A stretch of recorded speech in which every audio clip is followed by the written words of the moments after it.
ఈ రోజు నిజామాబాద్ జిల్లా ఆర్మూర్ మండల కమిటీ ఆధ్వర్యంలో అఖిల భారత ప్రజాతంత్ర 14 జాతీయ మహాసభల సందర్భంగా ఐద్వ జెండా ఆవిష్కరించారు. అలాగే బెలూన్స్పై ఐద్వ జాతీయ మహాసభలు జయప్రదం చేయండి రాసి చిన్నపిల్లలతో ప్రదర్శించారు.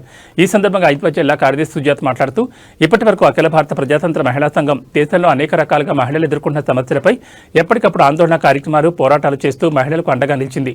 రేపు రాబోయే రోజుల్లో కూడా అన్ని రంగాల్లో పనిచేస్తున్న మహిళలు ఎదుర్కొంటున్న సమస్యలపై నిరంతరం పోరాటాలు చేస్తూ మహిళలకు ఐద్వ అండగా ఉంటుందని అన్నారు. రేపు హైదరాబాద్లో జరగబోయే జనవరి 25 నుంచి 28 వరకు జరగబోయే 14 జాతీయ మహాసభలను జయప్రదం చేయాలని విజ్ఞప్తి చేశారు. ఆర్మూర్ ఐద్వ మండల కమిటీ సభ్యులు నస్రత్ లక్ష్మి, దూర్పతిభాయ్, సెమ్మ, హసీనా బేగం, కవిత, కల్పన, సరిత, గంగమణి, రజియా, చాంద్, బి, పద్మ తదితరులు పాల్గొన్నారు. జయప్రదం చేయండి ఆల్ ఇండియా మహాసభలను, జయప్రదం చేయండి ఆల్ ఇండియా మహాసభలను, హైదరాబాద్ లో జరగబోయే 14వ జాతీయ మహాసభలను పోరాడదాం మహిళల హక్కులకే, పోరాడదాం మహిళల హక్కులకే.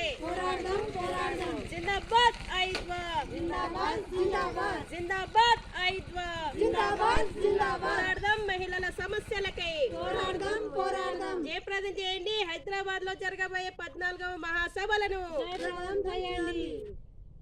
జరిగింది ఆల్ ఇండియా మహాసభలు, ఐద్వ జాతీయ 14వ మహాసభలు హైదరాబాద్లో 25న జరగబోతున్నాయి. ఈ సందర్భంగా జెండా ఆవిష్కరణ ఇక్కడ నిర్వహించుకోవడం జరిగింది. ఇందులో ముఖ్యంగా ఈ 3 సంవత్సరాల కాలంలో మహిళలు ఎదుర్కొంటున్న సమస్యలపైన ఎలాంటి ఆందోళన చేయడం జరిగింది, ఎలాంటి విజయాలు సాధించడం జరిగింది చర్చించుకోవడంతో పాటు రేపు రానున్న 3 సంవత్సరాల కాలంలో కూడా మహిళలు ఎదుర్కొంటున్న సమస్యలపైన ఎలాంటి ఆందోళన కార్యక్రమాలు చేయాలి, ఎలాంటి ప్రోగ్రామ్ చేయాలి అనేది ఆల్ ఇండియా కమిటీ నిర్ణయాలు తీసుకోవడం జరుగుతుంది, తీర్మానం చేయడం జరుగుతుంది. ఇప్పటికే ఐద్వా అనేక రంగాల్లో మహిళలు ఎదుర్కొంటున్న సమస్యలపైన ఎప్పటికప్పుడు ఆందోళన కార్యక్రమాలు నిర్వహిస్తూ ఉన్నాం.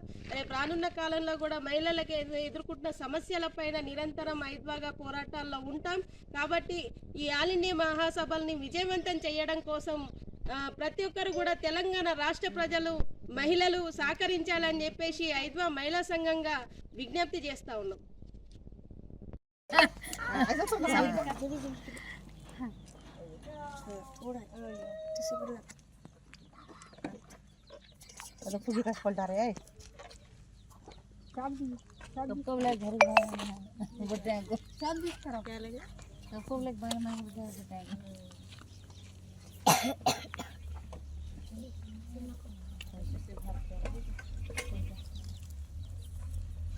ऐसा पकड़ना है, ऐसा लमना ऊपर अंते मन मुल्टे पట్టుకోవాలి. ఇట్లా औरत कैसा सीधा ठहरी वैसा ऐसा